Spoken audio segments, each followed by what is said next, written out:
বড়জোড়া রেঞ্জের সাহার জোড়াতে যে 60 থেকে 63টির মতন হাতি ছিল, সেই হাতিগুলা কম বেশি প্রায় 100 দিন ছিল। এরপর সেই হাতিগুলাকে অন্য জায়গা নিয়ে যাওয়ার জন্য বন দপ্তর আস্তে আস্তে করে সেই জঙ্গল থেকে বের করে নিয়ে আসছে। গাড়িটাতে খাবার দিয়েছে, আর সেই খাবার খেয়ে খেয়ে হাতির দল আস্তে আস্তে করে জঙ্গল থেকে বেরিয়ে আসছে খুব সুন্দরভাবে।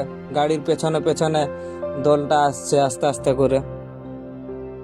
ওই দীর্ঘ 100 দিনের সফরে বন দপ্তরের কর্মীরা ওদের দেখাশোনা করেছে নিজের পরিবারের মতোই।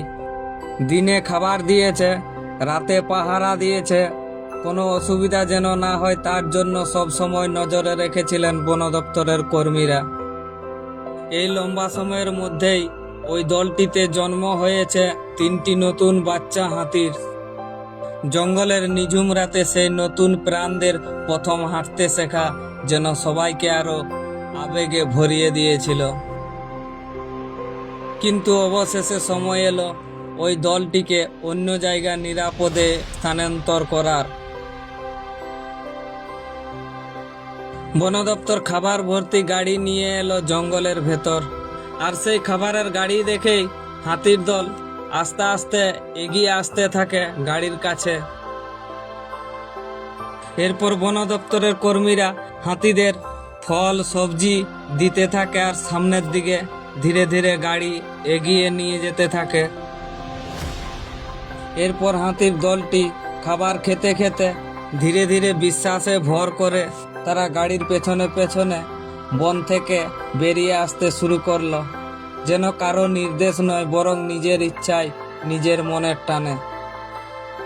হাতির দলটিকে স্থানান্তর করার 2-3 দিন আগেই বন দপ্তর ওই এলাকায় মাইকিং করে জানিয়ে দিয়েছিল যাদের ধান বাইরে শুকানো বা তুলতে বাকি আছে তারা যেন ঘরে তুলে নেয়।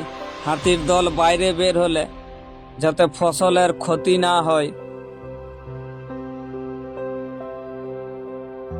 হাতির দলটিকে জঙ্গল থেকে বের করে আনার মুহূর্তটা ছিল সত্যি মন ছুঁয়ে যাওয়ার মতো দৃশ্য। বন দপ্তর ধীরে ধীরে ওদের পথ দেখাচ্ছিল, আর হাতিরা শান্তভাবে সেই পথ ধরে জঙ্গল থেকে বাইরে বেরিয়ে আসছিল। জঙ্গলের ভিতর সেই নীরবতা ভেঙে ভারী পায়ের শব্দ আর ছোট সুরের ফু ওঠার আওয়াজ যেন এক নতুন যাত্রার ঘোষণা করছিল।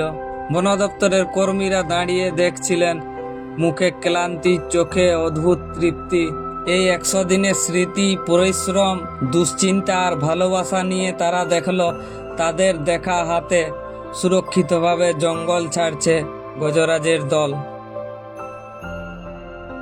আর এই সুন্দরময় দৃশ্য দেখতে এসেছেন পাশাপাশি এলাকার মানুষজন।